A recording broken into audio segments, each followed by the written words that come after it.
من فيض مولانا الغفور قرآن رب العالمين جاء لنا نبراس نور فيه السعادة واليقين أسمى المعاني في السطور نسمو بها دنيا ودين نلقى الشفاعة في النشور بدلائل النور المبين في حفظه تحلو الأمور ما خاب من يرجو المعين نلقى الشفاعة في النشور بدلائل النور المبين بدلائل النور المبين.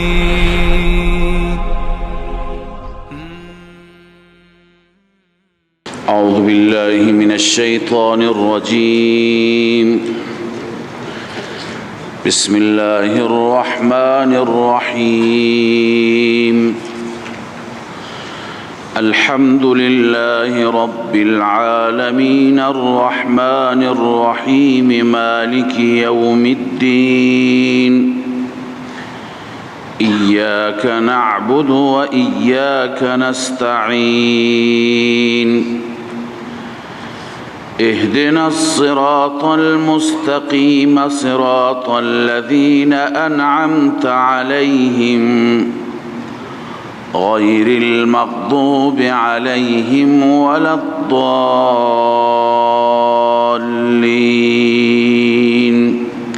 آمين. صدق الله العظيم. الرحمن الرحیم. الله همان ذاتی هست که الرحمن نهایتاً بخشاینده هست، الرحیم نهایتاً مهربان هست، نهایتاً بخشنده هست و نهایتاً مهربان هست. ببین مفسرین گفتن که مفهوم هر دو مختلف است، هر دو درست از ماده رحم مشتق شده، اما مفسرین میگویند که هر دو مختلفن به این صورت که رحمان به اعتبار دنیا و رحیم به اعتبار آخرت. چرا در دنیا خداوند رحمتش وسیع‌تره. چطور وسیع‌تره؟ هم به مؤمن میده هم به کافر میده. کافر دشمنش هست، خدا را انکار میکند، قبول نمیکند، یا با خدا شرک میکند، یا خدا را بد و بیراه میگوید، ولی باز هم بهش رزق میده، باز هم سلامتی و تندرستی میده، باز هم او را نگه داشته، آسمان را بر سر او نمی اندازد. پس ببین رحمان چون که در این مبالغه بیشتری هست، رحمان هم شامل رحم دنیا میشه و هم رحم آخرت. اما رحیم فقط شامل آخرت میشه. در آخرت رحمتش اینطور عمومی نیست، فقط مؤمنین را هست، کافرین را و دشمنان را نیست. به این خاطر بعضی در دعا اینطور گفتند یا رحمان الدنیا، یا رحمان الدنیا و رحیم الاخره. چرا رحمان الدنیا گفتند؟ لانه یعم المؤمن والکافر، چون که در دنیا شامل مؤمن هم میشه، شامل کافر هم میشه. اما و رحیم الاخره لانه یخص المؤمن، چون مخصوص کی هست؟ مؤمن. در آخرت فقط مؤمن نعمت میبیند، فقط مؤمن خیر میبیند، فقط مؤمن نعمتهای الله را مشاهده میکند. خب ببینید بعد از صفت رب رحمان آورد. چرا؟ برای تربیت رحم و شفقت لازم است. اگر رحم و شفقت نباشد تربیت نمیشه. الله تعالی در دل مادر اولا رحم و شفقت فرزند را پیدا کرده، بعدا مادر دلش میسوزد، بر اساس اون رحم و شفقت فرزند را تربیت می کند. شب بیخوابی تحمل می کند، نجاست ها و فضلاتش را با وجودی که این تعفن دارد، با وجودی که بوی بد دارد، ولی برای مادر اشکالی یعنی همه این سختی ها را مادر به جان میخرد، چون که در دلش چی هست؟ رحم است. شما پرنده‌ای برید جوجه هایش را بردارید، خودش را به خطر می اندازد. پرنده‌ای که وقتی که شما میری 500 متر از شما فاصله میگیرد و فرار میکند، میپرد. اما وقتی برید جوجه هایش را بر میداری، چیکار میکند؟ میآید بالای سر شما قرار میگیرد، خودش را به خطر می اندازد. چرا؟ چنان رحمی در او هست، چنان شفقتی هست. بر اساس همون رحم است که میتواند بچه‌اش را تربیت بکنه. میره میگرده جای دانه پیدا میکنه، به منقارش میگیره، خودش نمیخورد، میآورد به بچه‌اش، به خورده جوجهش میده. پس ببین این تربیت بر اساس چی هست؟ شفقت، رحم. به این خاطر بعد از رب العالمین صفت رب العالمین الرحمن الرحیم آورد. معنیش اینه که الله عزوجل که تربیت کننده شما هست، به دلیل اینکه الله عزوجل رحمان الرحیم است. الله رحمش زیاده، مهربانیش زیاده، شفقتش زیاده، ترحمش بر شما بندگان چی هست؟ زیاد هست. لذا تمام این عالم ساخته شده که زمانی به ما فایده میرسه که اون کسی که سازنده این عالم هست در وجود او رحم باشد. خب الرحمن الرحیم، الله آن ذاتی هست که نهایتاً بخشنده، الرحیم نهایتاً مهربان هست. مالک یوم الدین، مالک روز جزاست. مالک چیه؟ روز جزاست. الدین اینجا به معنی چی هست؟ جزا، قیامت. مالک روز قیامت است، مالک روز جزاست. ما قبلا خواندیم که دین چند معنا دارد.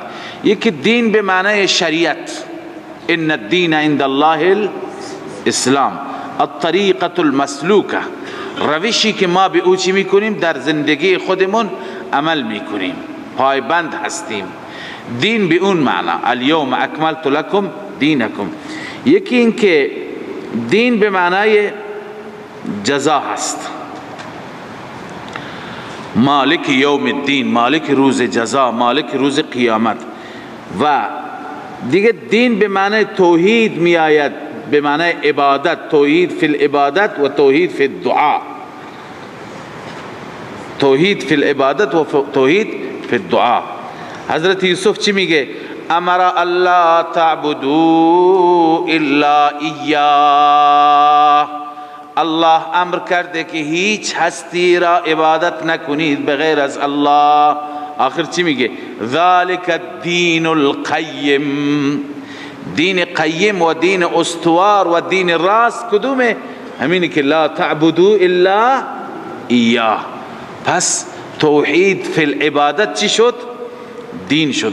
فادعوا الله مخلصین له الدین الا لله الدین الخالص، یعنی خالصتا عبادت ها را برای الله اختصاص بدهید. یا فاعبد الله مخلصا له الدین. متوجه شدید؟ ببینید عقیده قیامت، عقیده قیامت بسیار مهم است. اهمیت عقیده قیامت را میخوام خدمت شما عرض بکنم و فلسفه روز دین و روز جزا را.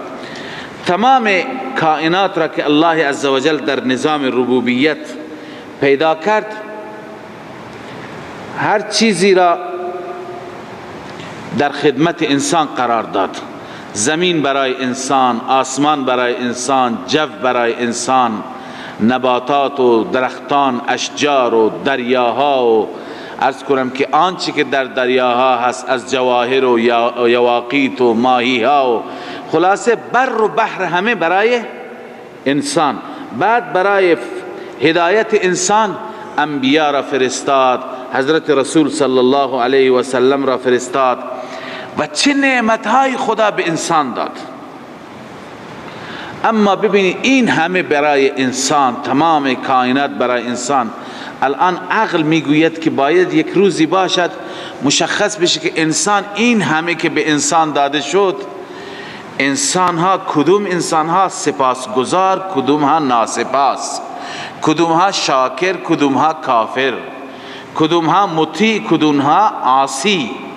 لذا یعنی عقل حکم میکند که بعد از این همه لطف در حق انسان باید یک مقایسه باشه بین انسان ها. کدوم انسان بهتر تو این نعمت ها استفاده کرد، کدوم انسان بهتر توانست که اطاعت بکند، کدوم انسان شاکر بود، کدوم ناشاکر بود.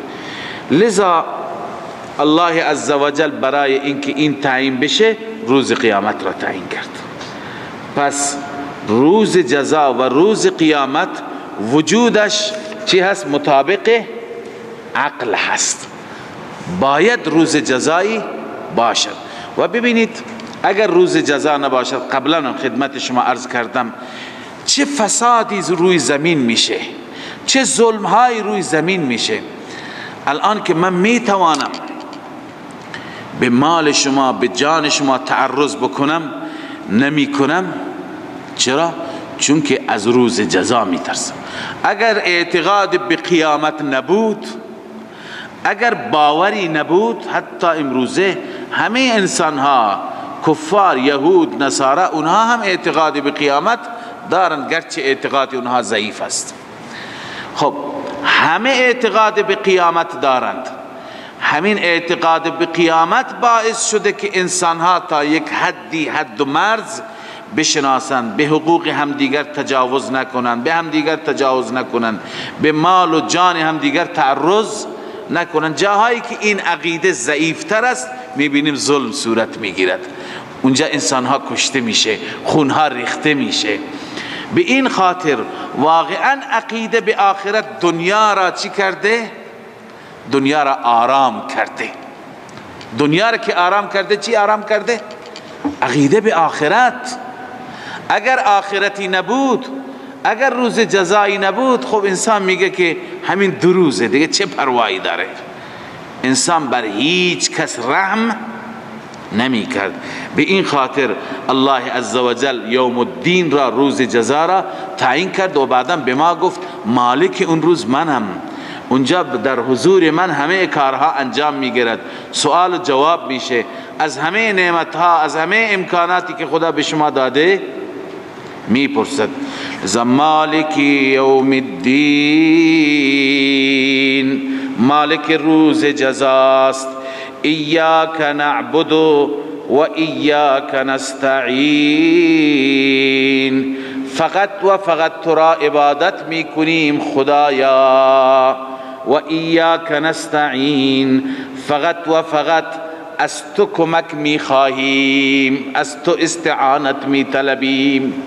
ببینید معنای عبادت را الان توجه کنید که دوباره در قرآن مجید مجبور نشیم بار بار تکرار بکنیم. اولا در مفهوم عبادت دو چیز داخل است. یکی غایت تذلل، یعنی تا جایی که راه دارد خودت را عاجز بکن، خودت را ذلیل بکن، خودت را عاجز بکن، خودت را ذلیل بکن. حتی که بهترین عضو انسان پیشانیه، بینیه. یک انسانی را بخوان ذلیل بکنن، بینیش را میبرند، دیگه این انسان آبروش رفت. پس مکرمترین، بهترین عضو از اعضای بدن کجاست؟ بینی و پیشانی. این را به خاک بمال، این میشه غایت ذلت. این یک عبادت شد. مفهوم دوم عبادت غایت تعظیم، خیلی تعظیم کردن، خیلی احترام گذاشتن. اما به کسی احترام میگذارید با این شعور و اعتقاد که این کسی که من احترامش را میگذارم، تعظیم میکنم جلوی او، معبود هست، تصرف غائبانه و قدرت دارد، میتونه به من نفع برساند، میتونه به من ضرر برساند. لذا با این دیدگاه کسی را تعظیم کردن، این هم میشه عبادت. پس غایت ذلت هم عبادت است، غایت تعظیم با دیدگاه متصرف بودن هم چی هست؟ عبادت. لذا خلاصه اینه که هر کسی در معبود دو صفت را اختصاص بده، یا هر کسی که دو صفت داشته باشه میتونه معبود قرار بگیرد. یک علم غیب، قبلا خواندیم. یک چی؟ علم ما که او را عبادت میکنیم باید از احوال ما چی داشته باشد؟ خبر داشته باشد، بدونه که من چه وضعیتی دارم، چه شرایطی دارم، خوبم بدم، ناراحتم یا راحتم. اول باید در معبود چی داشت؟ چه اعتقادی داشت؟ که عالم غیب هست. دوم باید که مالک و مختار و متصرف باشد، یعنی اختیار داشته باشد، بتونن من که بچه میخوام به من بچه بده، بتونه من که مال میخوام به من مال بده، بتونه من که ثروت میخوام به من ثروت بده، بتونه من که سلامتی و به هر حال تندرستی میخوام به من، یعنی مالک و متصرف هم باشد. خب اکنون در قرآن نگاه میکنیم، این صفات فقط مال خدا هستند. این صفات مالکی هستند، فقط خدا هستند، کسی دیگه این صفات را ندارد. الله می فرماید و ربک یخلق ما یشاء و یختار. رب تو هر چیز را خالق است و اختیار هر چیز به دست الله است. ما کان لهم الخیرا، برای اینها یعنی غیر از رب العالمین برای اینها هیچ اختیاری نیست. پس اختیارات، تصرفات فقط و فقط مالکی است، مال الله است. خب پس مدبر و متصرف فقط خدا، غیر از خدا کسی نیست. عالم الغیب و ربک یعلم ما تکن صدورهم و ما یعلنون. فقط الله است که میداند آنچه که در دلها مخفی هست و آنچه که آشکار میکنند. بغیر از الله کسی دیگر نمیداند. قل لا یعلم من فی السماوات والارض الغیب الا الله. اعلام بفرما نمیداند تمام اون هستی هایی که در آسمان ها هستند، چه ملائکه اونجا هستند، چه انبیا و کسانی که در زمین هستند، همه و همه غیب را نمیدانند الا الله. پس عالم غیب فقط الله، مدیر و مدبر و متصرف فقط الله. لذا معبود هم باید فقط الله باشد. وقتی که معبود فقط الله باشد نباید غایت تذلل، یعنی ذلت، بالاترین درجه ذلت پیش غیر خدا صورت بگیرد. و همچنین نباید که تعظیم به این قصد. ببین یک تعظیم دیگری هست، تعظیم جایز، که شما پدرتون را احترام میگذارید، استادتون را احترام میگذارید، امت پیغمبر را احترام میگذارد. دیروز در سوره حجرات نخواندیم درباره احترام به پیغمبر؟ حتی صدایتون بالا نیاد، صدا هم پایین، اون احترام چیزی دیگه است. اما این احترام با چه قصدی عرض کردم؟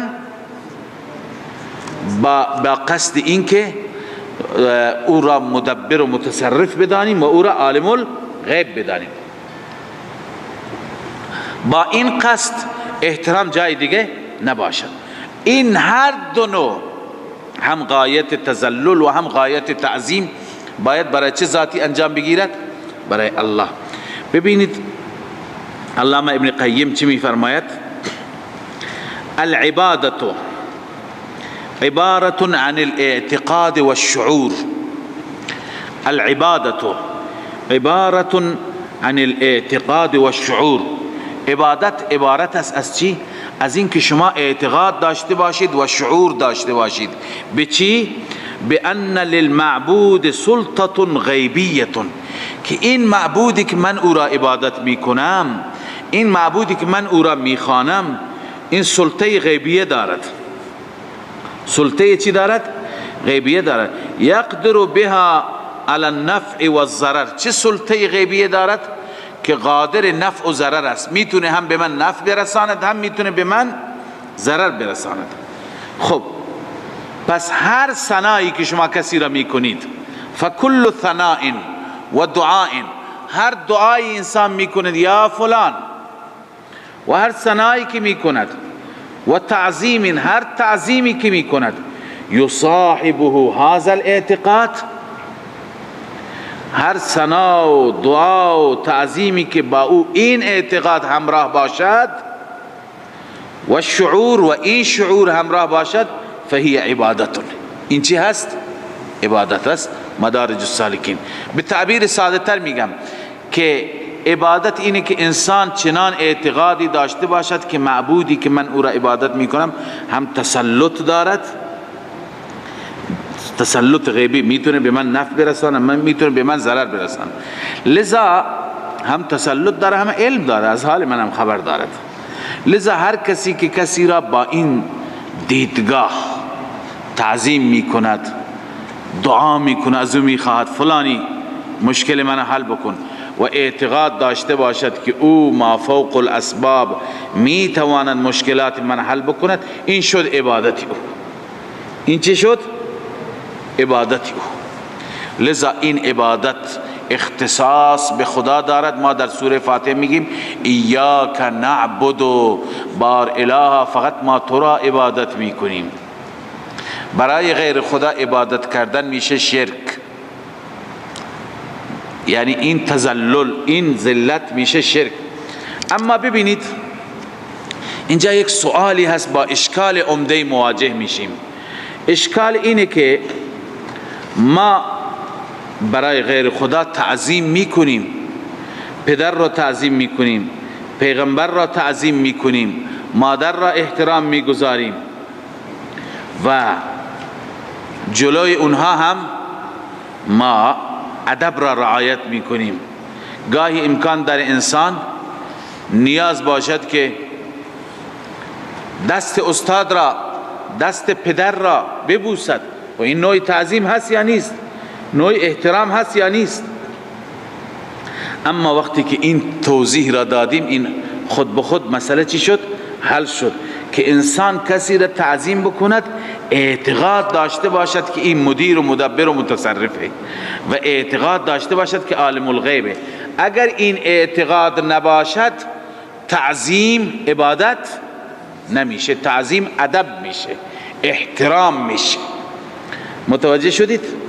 اما بعضی تعظیم ها هستند، خوب توجه کنید، بعضی تعظیم ها هستند ولو اینکه با این اعتقاد نباشن بازم شرکه، چون این تعظیم ها اختصاص به خدا دارند. این تعظیم ها اختصاص به خدا دارند. این تعظیم چیه؟ مثل طواف، مثل سجده و مثل قسم. سجده، طواف، قسم، که اینها با هر نیتی باشند برای غیر الله حرامند. انسان نیت علم غیب داشته نباشد در او، ولی تعظیما او را سجده بکند. انسان معتقد نباشد که او مدیر و مدبر و متصرفه، ولی بره سجده بکند تعظیما، بره طواف بکند، دور و برش بچرخه، بره به او، به جان او قسم بخورد. نه، اینها صراحتا در حدیث در آیه من آمدند. اینها چه به نیت عبادت چه به نیت تعظیم برای هر کسی غیر از خدای عزوجل چی هست؟ حرام هستند، جایز نیستند. خب ایاک نعبد و ایاک نستعین، فقط و فقط تو را عبادت میکنیم و فقط از تو استمداد میجوییم، کمک میطلبیم، کمک میطلبیم. بس متوجه شدید که تمام عبادت ها اختصاص به کی دارند؟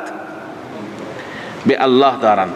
استعانت و کمک گرفتن هم اختصاص به الله دارد. فقط باید از الله کمک گرفت. اولا مفهوم استعانت. استعانت چیه؟ استعانت اینه که در حاجات و مشکلات کسی را ما فوق الاسباب فریاد زدن ما فوق الاسباب یعنی اینه که او خودش اینجا نیست، صدای ما رو میشنود. فریاد زدن و از او حاجات خواستن، این چیه؟ استعانت است. استعانت اختصاص به الله دارد. الله چه فرموده؟ وقال ربكم ادعوني استجب لكم، وقال ربكم ادعوني استجب لكم. فقط مرا بخوانید من اجابت میکنم. ادعونی، فقط مرا، کسی دیگر را بغیر از من نخوانید. ان الذين يستكبرون عن عبادتي، کسانی که از عبادت من تکبر میکنند، غرور دارند، عبادت مرا نمیکنند، سيدخلون جهنم داخرین، در جهنم با ذلت داخل میشوند. داخرین، ذلیلین. پس عنایت بفرمایید که استعانت اینه که ما مافوق اسباب کسی را حاجت روا بدانیم که حاجت ما را برآورده می کند، مشکل ما را حل می کند، به ما بچه میده، به ما مال میده، به ما رزق میده، به ما برکت میده و تندرستی و سلامتی میده، مریضان ما را شفا میده، زندانیان ما را آزاد میکنه. این اعتقاد را به او داشته باشیم و او را فریاد بزنیم، این میشه استعانت. این میشه استعانت. برای غیر خدا این استعانت نیست. اینجا ما خواندیم ایاک نستعین، فقط و فقط از تو استعانت میطلبیم. لذا حتی اگر بگوییم که یا رسول الله اعنی، رسول الله را صدا بزنیم، ملائکه را صدا بزنیم، ائمه را صدا بزنیم، اولیاء الله را صدا بزنیم و از اونها کمک بخواهیم، پس ایاک نستعین را عمل نکردیم. در ایاک نستعین اعتراف میکنیم بار اله به غیر از تو از کسی استعانت نمی طلبیم، کمک نمی خواهیم. خدای تعالی هم فرمود که به غیر از من کسی دیگر را نخوانید. الله تعالی می فرماید ولا تدع من دون الله ما لا ينفعك ولا يضرك. بغیر از الله عزوجل اون هستی هایی که نه نافع هستند و نه ضار هستند، نمیتوانند به شما نفع برسونند، نمیتونند به شما ضرر برسونند، چرا اونها را شما صدا میکنه؟ صدا نزنید. ان الذين تدعون من دون الله عباد امثالكم. کسانی را که بغیر از الله شما میخوانید بندگانی مثل شما هستند. اونها هم انسانند، بشرند، اونها خودشون نیاز داشتند.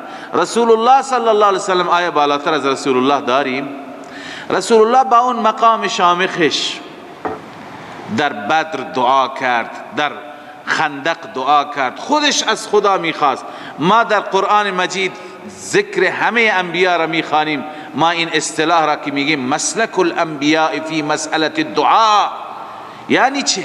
یعنی اینکه انبیاء در دعا و در حاجات خودشان، در مشکلات خودشان، وقتی که مواجه میشدن با مشکلات، کی را میخواندند؟ فقط الله را میخواندند. این معنی ایاک نستعین، یعنی پار اله غیر از تو از کسی استعانت نمیطلبیم. لذا یا رسول الله اغثنی، ای رسول الله فریاد من را برس. یا به امام بگین یا امام ادرکنی. اینها استعانت از غیر الله خواستن است و این توحید نشد. این استعانت فقط از الله نشد. لذا اینجا الله تعالی می فرماید که و ایاک نستعین، به ما آموزش میده ما فقط و فقط از او استعانت بطلبیم. خب خیلی ها الان اینجا همون شبهه‌ای که در مسئله اله عرض کردم عنوان میکنند که استعانت در قرآن هم ثابته از غیر خدا، مگر اسکندر مقدونی ذوالقرنین از مردم کمک نخواست، گفت اعینونی بقوه، اعینونی بقوه، مرا کمک بکنید تا من سدی برای شما بسازم. یا اینکه حضرت عیسی مگه نگفت من انصاری الی الله، کی هست یار و یاور من به خاطر دین خدا، کی هست؟ یا اینکه خود خدا می فرماید تعاونوا علی البر والتقوى، همدیگر را کمک کنید، همدیگر را کمک کنید. یا ما از همدیگر کمک میخواهیم، میگه فلانی خودکار را بده، لیوانی آب بده، استکانی چای بده، خب این استعانت است. شما وقتی میگه استعانت از غیر خدا شرکه، همه اینها شرکه. ولی ما به خاطر اینکه این سوال وارد نشه در همون ابتدا عرض کردیم استعانت اینه که کسی را در حاجات و مشکلات مافوق اسباب انسان متصرف بداند و از او بطلبد. ما که از شما لیوانی آب میخواهیم، مافوق اسباب شما را هیچ کاری میدانیم، شما کاری نمیتونی بکنید. ما تحت اسباب، پارچ جلویت هست، لیوان جلویت هست، میریزی میدی. ذوالقرنین هم به همین صورت به مردم گفت که اعینونی بقوت، من اینجا کار میکنم، شما از اونجا آتش را روشن بکنید، فلز را ذوب بکنید، بیارید به دست من بدهید. ما فوق اسباب که ما از هم دیگر در دنیا کمک میگیریم، کمک میخواهیم، خانه میسازیم، اتاقی میسازیم، همدیگر را کمک میکنیم. ببینید موضوع را قاطی نکنید، ما فوق اسباب را با ما تحت اسباب. ما از خدا به این صورت نمیخواهیم. وقتی که از خدا میخواهیم این اسباب فراهم نیست، اسباب مهیا نیست، هیچی نداریم، میگیم خدایا تو بده به ما. این فرق میکنه با اینکه ما پول داریم به مغازه‌دار میگیم نان بده به ما. لذا اینها را قاطی کردن، اینها را خلط کردن، کسی میخواد که توحید خدا را متوجه نشه اینها را با هم قاطی میکند. ما بحث اسباب را خواندیم هم که الله عزوجل، ما عبارات شاه عبدالعزیز بود، شاه ولی الله بود، و اینکه حدیث هست که اولیاء الله بعد از اینکه وفات میکنند کجا میرند؟ اونها و هم عن دعائهم غافلون، اونها از دعا غافلند. اونها را الله عزوجل اگر واقعا اولیاء الله بودند، واقعا ابرار بودند، اونها در ناز و نعمت هستند. تفسیر عزیزی چی میگفت؟ میگفت که اونها کجا و کار عالم و تدبیر عالم کجا؟ اونها در ناز و نعمت الهی هستند. اونها دیگه عبادات خودشون را کردند، زحمتشون را کشیدند، باید برند پیش خدای عزوجل در بهشت، باید برند نعمتهای خدا را در عالم برزخ اونجا لطف و لذت حاصل بکنند، یا بازم بیان ماموریت در دنیا انجام بدند. لذا اینها عرض کنم که تمام مکر هست، و کسی که بخواهد توحید خدای عزوجل را نفهمد و شرک را میخواد ترویج بده، این نوع شبهات را ذکر میکند. لذا الله میفرماید ایاک نعبد و ایاک نستعین. پس استعانت بر دو نوع است، یکی استعانت ما تحت الاسباب، یکی استعانت ما فوق اسباب. ما تحت اسباب اینه که در غالب اسباب کسی که دوست من هست، رفیق من هست، جز زندگان هست، از او چیزی بخواهیم، از او کمکی بخواهیم. و ما تحت اسباب، ما فوق اسباب، انسان برای کسی قدرتی و تصرفی قائل باشد و از او بخواهد، این درست نیست، جائز نیست، حرام هست برای غیر خدا. اهدنا الصراط المستقیم، ما را راهنمایی بفرما بر صراط مستقیم، ما را راهنمایی بفرما بر صراط مستقیم. راهنمایی بفرما یا گامزن بفرما. ببینید این را خدمت شما عرض میکنم و تعیین میکنیم که کدوم صورت است، چون هدایت بر دو قسم است. یکی هدایت به معنای اراءت الطریق، راه را نشان دادن. این را که خداوند عزوجل در قرآن نشان داده. شما میایید میگید منزل زید کجاست؟ من میگم از این خیابان مستقیم برو، دست چپ بپیچ، دست راست فلان پلاک. این هست اراءت الطریق، به شما راه را نشون دادم. دوم، هدایت به معنی ایصال الی المطلوب، یعنی شما را به مطلوب رسوندن. اینه که شما میگی منزل زید کجاست، میگم بیا با من، دستتو میگیرم دم منزل میبرم، میگم این منزله. این چی شد؟ ایصال الی المطلوب. هدایت الهی هم بر دو نوعست. یکی اراءت الطریق، خداوند به همه انسان ها را هدایت داده، به این معنا که برای همه انسان ها راه را نشون داده در قرآن، در کتاب های آسمانی سابق. الله تعالی گفته که راهتون راه درست کدومه، راه غلط و اشتباه کدومه، مسیر صحیح کدومه، مسیر انحرافی کدومه. و هدیناه النجدین، به انسان ما هر دو راه را، هر دو طریق را نشان دادیم.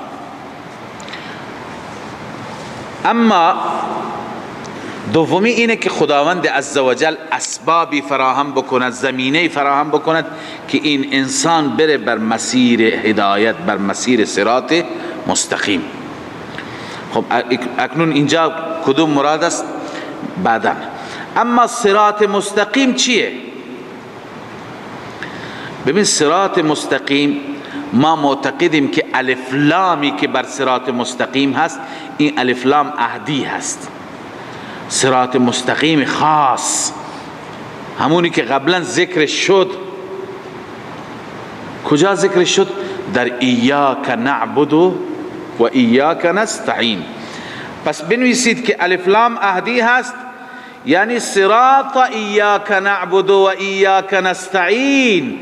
پروردگارا بر این راه توحیدی ما را گامزن بفرما، بر این راه ایاک نعبد و ایاک نستعین.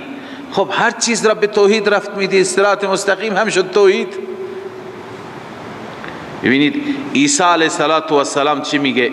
ان الله ربی و ربکم فاعبدوه. رب من و رب شما الله، فقط او را عبادت بکنید. هذا صراط مستقیم. صراط مستقیم چیه؟ توحید فی العبادت، فقط خدا را عبادت کردن. این صراط مستقیم. صراط مستقیم یعنی راه توحید، نه راه شرک، نه راه خرافه. الله عزوجل در جای دیگه میگه الم اعهد الیکم یا بنی آدم، ای بنی آدم من با شما عهد نکرده بودم الا تعبدوا الشیطان، شیطان را پرستش نکنید. ما عبد من دون الله شیطان است. الا تعبدوا الشیطان، شیطان را پرستش نکنید، از شیطان خط نگیرید، از خدا و از قرآن خط بگیرید. و بعدا می فرماید و ان اعبدونی هذا صراط مستقیم، مرا فقط عبادت کنید، این است صراط مستقیم. هذا صراط مستقیم. پس صراط مستقیم چیه؟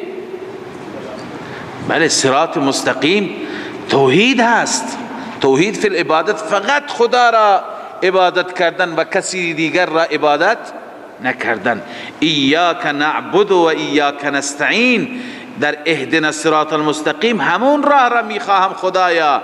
کدوم راه را؟ همون راهی که در ایاک نعبد و ایاک نستعین مشخص کردی که توحید فی العبادت و توحید فی الاستعانت داشته باشم، فقط از خدا بخوام و فقط خدا را عبادت و پرستش بکنم. این هست صراط مستقیم.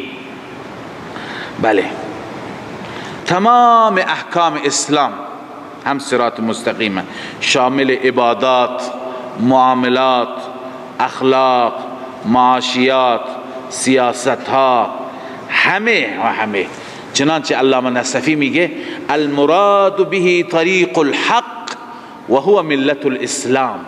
مراد صراط مستقیم چی هست؟ طریق حق هست. چیه؟ طریق حق و هو ملت الاسلام. اما در سوره انعام خداوند همه را ذکر کرده، هم عبادات را ذکر کرده، هم معاملات را ذکر کرده، هم معاشیات را، همه اینها جزء صراط مستقیمن. ولی این را هم بدونید که در رأسش توحیده. بدون توحید بازم صراط مستقیم نیست. در سوره انعام که 3 آیه را به عنوان وصیت‌نامه رسول الله گفتند و آخرشون میاد و ان هذا صراطی مستقیما فاتبعوه. خدا میگوید که این راه من هست، صراط مستقیم. ابتدایش چیه؟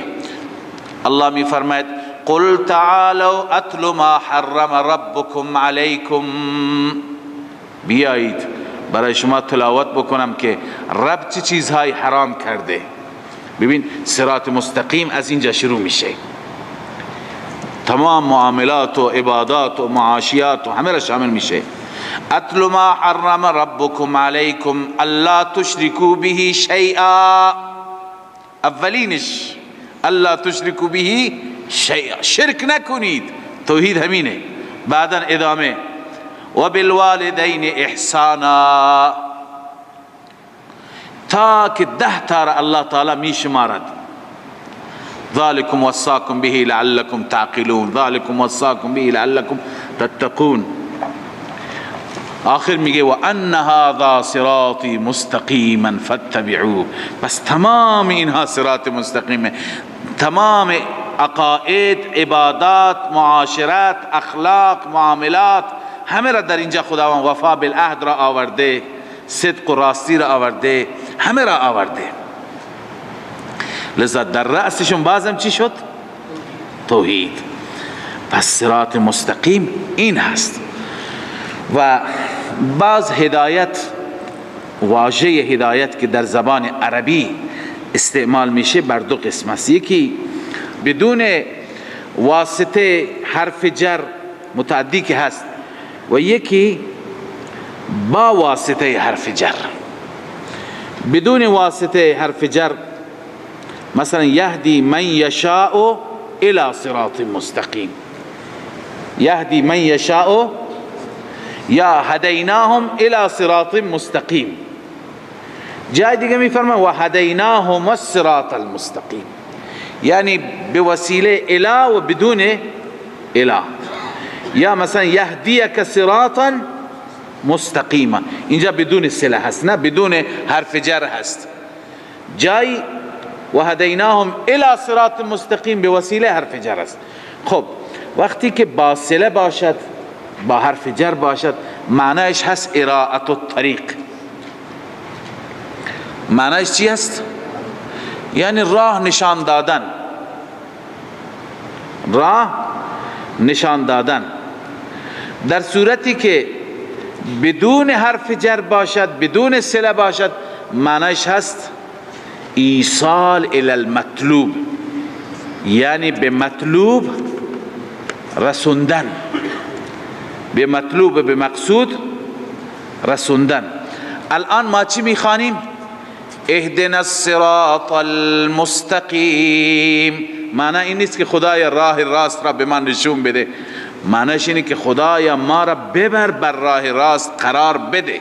این معنی ایصال الی المطلوب است. متوجه شدید؟ پس اینجا در از کنم سوره فاتحه به همین معنی است، به معنی ایصال الی المطلوب است. خب هدایت باز بر 4 قسم است که اینها را من نمیخوانم، چون ما در مسئله اله گفتیم که هدایت انابت، هدایت و استقامت و ربط القلب. ولی اینجا که ما میگیم اهدنا الصراط المستقیم، کدوم درجهش مراد است؟ درجه 3 و 4 مراد است. چون انابت الحمدلله حاصل شد، هدایت هم نصیب شد، اکنون از خدا 2 چیز میخوایم. بار اله اهدنا الصراط المستقیم، ما را بر صراط مستقیم گامزن بفرما. یعنی چی؟ یعنی استقامت نصیب بفرما. و دیگه چی؟ و اینکه ربط القلب، یعنی چنان گرهی بر قلب باشد و چنان تایید غیبی و امداد غیبی باشد که هرگز از این مسیر فاصله نگیریم. متوجه شدید؟ این از معنای اهدنا الصراط المستقیم. خب صراط الذین انعمت علیهم، اهدنا الصراط المستقیم مبدل منه است. الصراط المستقیم مبدل منه است. صراط الذین بدل الکل است. صراط الذین بدل الکل است، یعنی ما را به راه راست هدایت بفرما، گامزن بفرما، بر مسیر قرار بده. صراط مستقیم یعنی چه؟ صراط الذین انعمت علیهم، یعنی راه کسانی که بر آنها انعام فرمودی، بر آنها احسان فرمودی. صراط الذین انعمت علیهم، اونهایی که بر اونها انعام کرده خدا. اونها کیا هستند؟ ابتداء هم عرض کردم 4 گروه هستند که انسان به خدا میگه خدایا ما را جز اونها قرار بده. اولئک الذین انعم الله علیهم من النبیین، کسانی که بر آنها خدا انعام فرموده. من النبیین، انبیا هستند، و صدیقین، و صدیقان هستند، و شهدا شهیدان، و صالحین صالحان، و حسن اولئک رفیقا. چقدر رفاقت و همراهی با اینها زیباست. و حسن اولئک رفیقا. پس اینجا ما همین را از خدا میخواهیم که بار الها بر صراط اون افراد انعمت علیهم، یعنی بر راه انبیا و شهدا و صدیقان و صالحان ما را گامزن بفرما. انعمت علیهم اونها هستند. پس زیر انعمت علیهم بنویس مصداق انبیا، صدیقین، شهدا، صالحین. انبیا، صدیقین، شهدا، صالحین، بر مسیر اونها. غیر المغضوب علیهم ولا الضالین.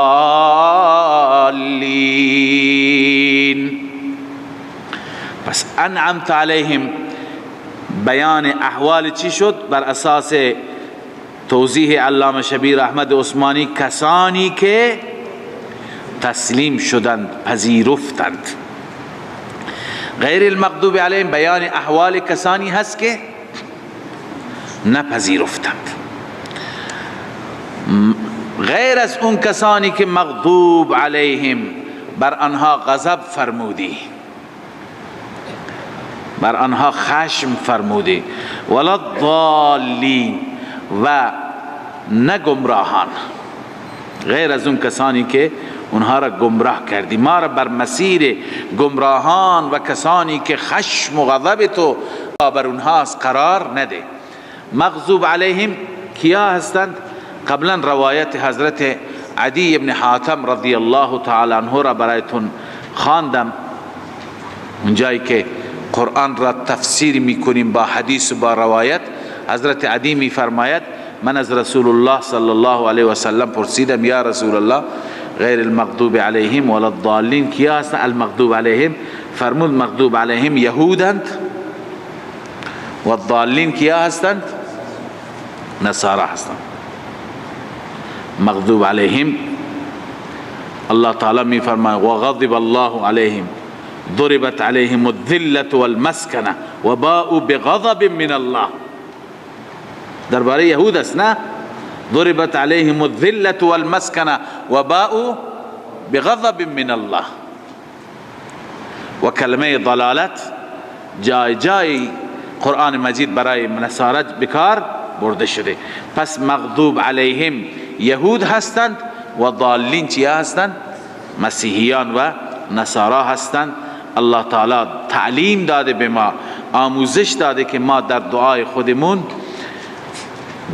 از خدای عزوجل پناه بخواهیم که جز اون دو گروه نباشیم و جز گروهان منعم علیهم قرار بگیریم. صدق الله مولانا العظیم. من فيض مولانا الغفور قرآن رب العالمين جاء لنا نبراس نور فيه السعادة واليقين أسمى المعاني في السطور نسمو بها دنيا ودين نلقى الشفاعة في النشور بدلائل النور المبين في حفظه تحلو الأمور ما خاب من يرجو المعين نلقى الشفاعة في النشور بدلائل النور المبين بدلائل النور المبين.